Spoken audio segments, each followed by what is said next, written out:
নমস্কার। Audio story বাড়িতে আপনাদের সবাইকে স্বাগত। জীবনের প্রতিটি বাঁকে লুকিয়ে থাকে এক একটি গল্প, কখনো দা আবেগের, কখনো বিরহের, আবার কখনো এক অদ্ভুত ভালোবাসার। আজ আমরা শুরু করতে চলেছি এক দীর্ঘ পথচলা, এক মহাকাব্যিক রোম্যান্টিক ড্রামা, হৃদয়পুরের সীমানা।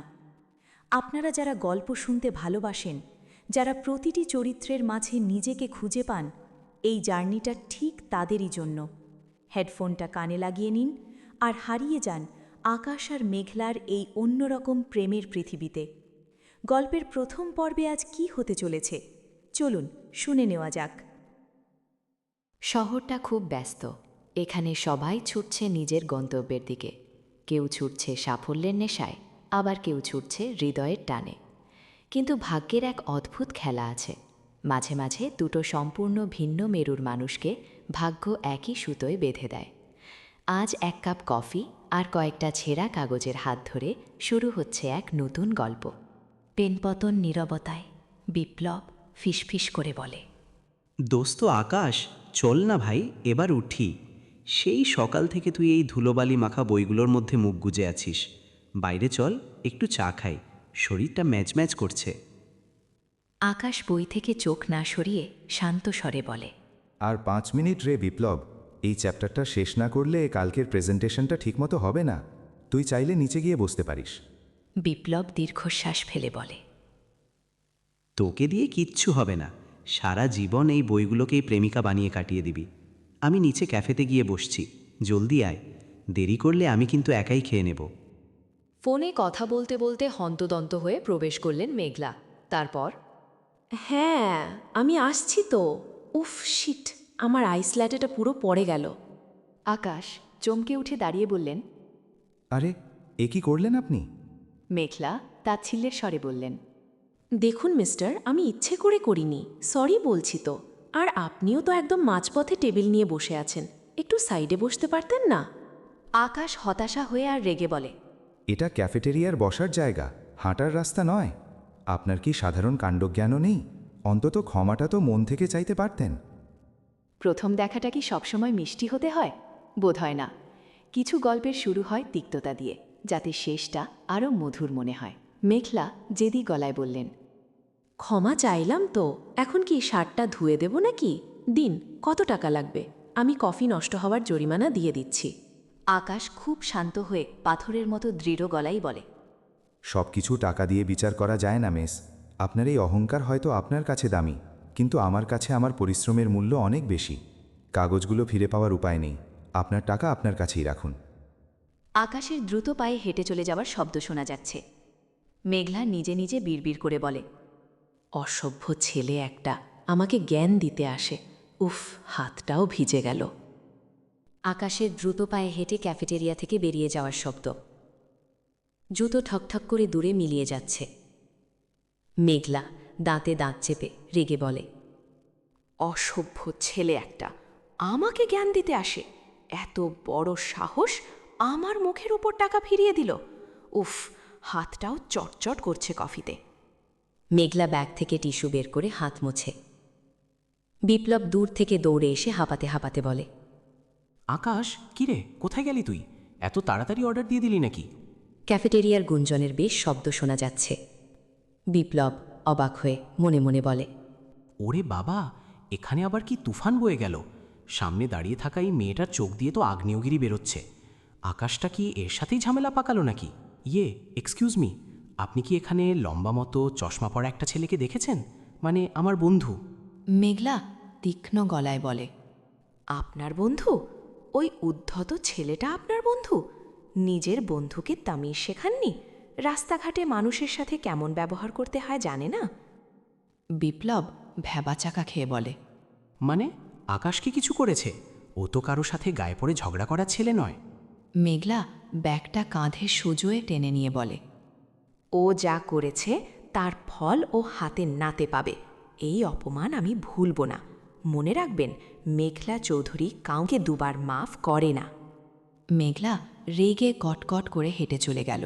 বিপ্লব মাথা চুলকাতে চুলকাতে বলে, মেঘলা চৌধুরী নামটা তো চেনা চেনা লাগছে, কিন্তু আকাশটা গেল কোথায়? কাগজগুলো কি তবে সত্যিই মশারে গেল? ইস, কালকের সেমিনারটার এখন কি হবে? রাস্তার ট্রাফিকের হালকা আওয়াজ শোনা যাচ্ছে, দূরে ট্রেনের হুইসেল শোনা যাচ্ছে। একই শহরের আকাশ, অথচ কত তফাত। একদিকে আভিজাত্যের অহংকার, অন্যদিকে মধ্যবিত্তের লড়াই। এক কাপ কফি কি সত্যিই বদলে দিতে পারে দুটো মানুষের পৃথিবী? জুতো খোলার শব্দ শোনা যাচ্ছে, একটি বিশাল দরজার কভার খোলার আওয়াজ শোনা যাচ্ছে। মেঘলা চিৎকার করে রাগে বলে, উফ মা, কোথায় তুমি? আমার দামি ড্রেসটা একদম নষ্ট হয়ে গেছে। মা দূর থেকে শান্ত স্বরে বলে, কি হয়েছে মেঘলা? এ তো চিৎকার করছিস কেন? আর তোর হাতে ওটা কিসের দাগ? মেঘলা দাঁতে দাঁতে চেপে বলে, এক অসভ্য ছেলের জন্য আমার ফেভারিট কফিটা পড়ে গেল, উল্টায় আমাকেই জ্ঞান দিয়ে গেল। মা, আমি এই অপমান সহ্য করব না। আমি কে সেটা ওকে বুঝিয়েই ছাড়ব। মা দীর্ঘশ্বাস ফেলে বলে, তোর এই জেদটাই একদিন বিপদ ডেকে আনবে রে। শান্ত হ, হাতটা ধুয়ে আয়। মেঘলা মনে মনে বলে, শান্ত? না মা, মেঘলা চৌধুরী শান্ত হতে শেখেনি। ওই ছেলেটার নামটা শুধু জানতে হবে, বাকিটা আমি দেখে নেব। টিউবলাইটের সুইচ অন করার শব্দ হচ্ছে, একটি পুরনো ফ্যানের ক্যাচ ক্যাচ আওয়াজ শোনা যাচ্ছে। হাঁপাতে হাঁপাতে ঘরে ঢুকে বলে, আকাশ, তুই এইভাবে চলে এলি কেন? ওই মেয়েটা তো ক্যাফেতে রীতিমতো আগুন ছড়াচ্ছিল। তুই কি জানিস ও কে? আকাশ খুব ক্লান্ত স্বরে বলে, কেউ? সেটা দিয়ে আমার কি হবে রে বিপ্লব? আমার 6 মাসের পরিশ্রম, আমার ওই প্রজেক্টের ফাইলটা ভিজে একাকার হয়ে গেছে। কাল সকালে ওটা জমা দিতে না পারলে আমার স্কলারশিপটা ক্যান্সেল হয়ে যাবে।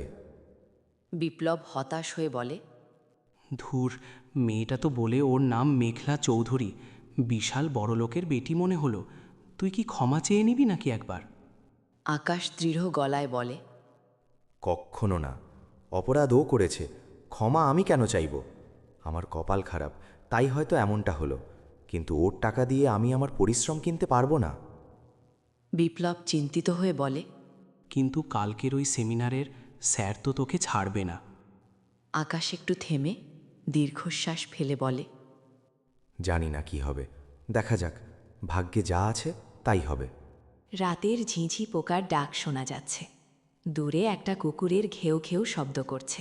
রাত বাড়ে, কিন্তু কারো চোখে ঘুম আসে না। কারো চোখে রাগের আগুন, আর কারো চোখে আগামীকালের অনিশ্চয়তা। ভাগ্যে দেবতা বোধহয় আড়ারে বসে মুচকি হাসছেন, কারণ কাল সকালে যা হতে চলেছে তা কেউ কল্পনাও করেনি। মেঘলা মনে মনে জেদি গলায় বলে, ওই ছেলেটার নাম যেন কি ছিল? বিপ্লব ওকে কি বলে ডাকলো? হ্যাঁ, আকাশ। লাইব্রেরির মেম্বারশিপ লিস্টটা একবার চেক করতে হবে। আমাদের কলেজের স্টুডেন্টদের ডেটাবেস তো আমার কাছেই আছে। মেঘলা উত্তেজিত হয়ে বলে, পেয়েছি, Akash Banerjee, 3rd semester, defence studies.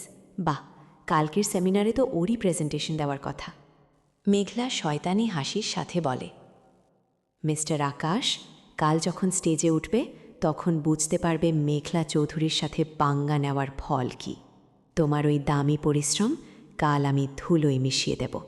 Just wait and watch. কলম দিয়ে কাগজে লেখার শব্দ শোনা যাচ্ছে। আকাশ এক মনে ডায়েরি লিখছে। আকাশ নিজে নিজে বিড়বিড় করে বলে, রাত 2টো বাজে, সব কাগজ আবার নতুন করে গুছিয়েছি, কিন্তু ওই হাতের লেখাগুলো আর আগের মতো নিখুঁত হলো না। ইস, কেন যে ওই ক্যাফেতে গেলাম। জানালার পর্দা ওড়ার শব্দে হঠাৎ একটা ঝোড়ো হাওয়া ঘরে ঢোকে। আকাশ একটু থেমে গিয়ে দীর্ঘশ্বাস ফেলে বলে, ওই মেয়েটার চোখে একটা অদ্ভুত জেদ ছিল, ঠিক যেন কালবৈশাখী ঝড়। কিন্তু আমি কেন ওর কথা বারবার ভাবছি? আমাকে কালকের দিনটা সামলাতে হবে। আমার বাবার স্বপ্ন এই প্রজেক্টটার উপর নির্ভর করছে। ঘড়ির কাঁটার শব্দ টিক টিক টিক করছে। রাত শেষ হতে চলেছে, কিন্তু গল্পের জাল বোনা শুরু হয়ে গেছে। কাল সকালে কলেজ ক্যাম্পাসে যখন সূর্য উঠবে, তখন রোদ নয়, ঝড়ের আভাস নিয়ে আসবে আকাশ আর মেঘলার জীবনে। গাড়ির হর্ন, অনেক ছাত্রছাত্রীর কোলাহল, জুতোর শব্দ, সব শোনা যাচ্ছে। বিপ্লব খুবই উত্তেজিত হয়ে বলে, আকাশ আকাশ দাঁড়া, তুই কি দেখেছিস নোটিশ বোর্ডটা? আজকের সেমিনারে চিফ গেস্ট হিসাবে কে আসছেন? আকাশ ক্লান্ত কিন্তু শান্ত গলায় বলে, কে আসছেন? বিপ্লব? কোনো বড় প্রফেসর নিশ্চয়ই। আমার প্রজেক্টটা রেডি আছে, জাস্ট প্রেজেন্টেশনটা ঠিকমতো দিলেই হলো। বিপ্লব দম নিয়ে বলে, আরে না রে, আজকের চিফ গেস্ট হলেন এলাকার সবচেয়ে বড় business tycoon mister Rajiv Chowdhury. আর জানিস ওনার সাথে কে এসছে? আকাশ একটু থেমে বুকটা ধক করে ওঠে। কে এসছে? বিপ্লব চাপা স্বরে বলে, ওই যে কালকের সেই ক্যাফেটেরিয়ার মেয়েটা, ওই যে কফি ফেলে দিয়েছিল তোর ওপরে, ও তো মিস্টার চৌধুরীর একমাত্র মেয়ে, মেঘলা চৌধুরী। মেঘলার হাই হিল জুতোয় হাঁটার শব্দ খট খট খট করে। মেঘলা অন্য কারোর সাথে ফোনে কথা বলছে, কঞ্চে শয়তানি হাসি দিচ্ছে। হ্যাঁ, সব রেডি। আকাশ ব্যানার্জির পেনড্রাইভটা আমি অলরেডি অদল বদল করে দিয়েছি। ও যখন স্টেজে ফাইলটা খুলবে তখন দেখবে ওখানে ওর প্রজেক্ট নেই, বরং অন্য কিছু আছে। মেঘলা জেদি গলায় বলে, ও আমাকে টাকা দিয়ে অপমান করেছিল না, আজ গোটা কলেজের সামনে আমি ওকে হাসির পাত্র বানাবো, দেখে নিও। সেমিনার হলের বিশাল ভিড়ের গুঞ্জন অনেক বেশি, মাইকের হ্যালো টেস্টিং শব্দে প্রকাশ। কলেজের সবচেয়ে বড় অডিটোরিয়াম আজ কানায় কানায় পূর্ণ, সবার চোখে মুখে উত্তেজনা, কারণ আজ ডিফেন্স স্টাডিজের ফাইনাল ইয়ারের প্রজেক্ট প্রেজেন্টেশন। কিন্তু পর্দার আড়ালে যে ষড়যন্ত্রের জাল বোনা হয়েছে তা কেউ জানে না, কেউ না। মাইকের সিটি বাজার আওয়াজে করতালি, হঠাৎ নীরবতা। অ্যানাউন্সমেন্টের মাইকে বলে উঠল, লেডিজ অ্যান্ড জেন্টলম্যান, আমাদের পরবর্তী প্রেজেন্টার থার্ড সেমিস্টারের উজ্জ্বল ছাত্র আকাশ ব্যানার্জি। ওর বিষয় feature of Indian defence system. আকাশে স্টেজে ওঠার পায়ের শব্দে বুক ধরফরানির আওয়াজ জোরে শোনা যাচ্ছে। আকাশ মাইকে খুব কাঁপা কাঁপা গলায় বলে, নমস্কার স্যার, মিস্টার চৌধুরী আর আমার প্রিয় বন্ধুরা। আজ আমি আমার project feature of Indian defence সিস্টেমের উপরে কিছু কথা বলবো। আকাশের ল্যাপটপের মাউস ক্লিক পর। আকাশ মনে মনে ঘাম মুছে বলে, ব্যাস স্লাইডটা ওপেন করি, সব ঠিক হয়ে যাবে। হঠাৎ হলের মধ্যে বিশাল হাসির রোল, করতালির গুঞ্জনে কেউ কেউ চিৎকার করছে। আকাশ স্তব্ধ হয়ে বলে, এ কি, আমার স্লাইডে আমার প্রজেক্টের বদলে এইসব কি? এইসব কার্টুন আর মজার ছবি কোত্থেকে এলো? মিস্টার চৌধুরী মাইকে গম্ভীর ও রাগী গলায় বলে উঠল, what is this mister Banerjee? Is this a joke? আপনি কি আমাদের সময় নষ্ট করতে এসেছেন? This is highly unprofessional.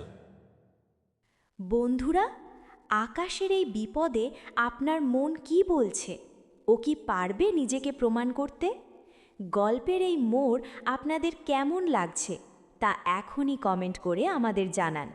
আর এই দীর্ঘ পথ চলায় আমাদের সঙ্গী হতে ভিডিওটিতে একটি লাইক দিন এবং অডিও স্টোরি বাডি চ্যানেলটি সাবস্ক্রাইব করে বেল আইকনটি চেপে রাখুন, যাতে পরের পর্ব আসার সাথে সাথেই আপনি জানতে পারেন।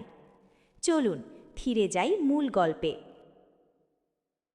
প্রিয় শ্রোতা বন্ধুরা, আজ আমরা গল্পের এক অত্যন্ত উত্তেজনাপূর্ণ মোড়ে এসে দাঁড়িয়েছি, কিন্তু কিছু অনিবার্য অসুবিধার কারণে আজকের নিবেদনটি আমাদের এখানেই শেষ করতে হচ্ছে। আকাশ আর মেঘলার এই সংঘাত কোন দিকে মোড় নেবে তা জানতে আপনাদের আর একটু ধৈর্য ধরতে হবে। তবে চিন্তার কিছু নেই, আমাদের টিম আপ্রাণ চেষ্টা চালিয়ে যাচ্ছে যাতে খুব শীঘ্রই চ্যানেলে পরবর্তী ভিডিও আপলোড করা যায়। গল্পের বাকি অংশ নিয়ে আমরা ফিরছি খুব দ্রুত, একদম নতুন উদ্যমে। ততক্ষণ পর্যন্ত আমাদের সাথে জুড়ে থাকুন, ভিডিওটি লাইক করুন আর আপনার বন্ধুদের সাথে শেয়ার করে দিন। আর যারা নতুন তারা অবশ্যই অডিও স্টোরি বাডি চ্যানেলটি সাবস্ক্রাইব করে বেল আইকনটি অন করে রাখুন, যাতে নতুন পর্ব আসার সাথে সাথেই আপনি নোটিফিকেশন পান। ভালো থাকবেন, সুস্থ থাকবেন। খুব তাড়াতাড়ি দেখা হচ্ছে শুধুমাত্র আপনাদের প্রিয় চ্যানেল অডিও স্টোরি বাডিতে। আজকের মতো বিদায়, ধন্যবাদ।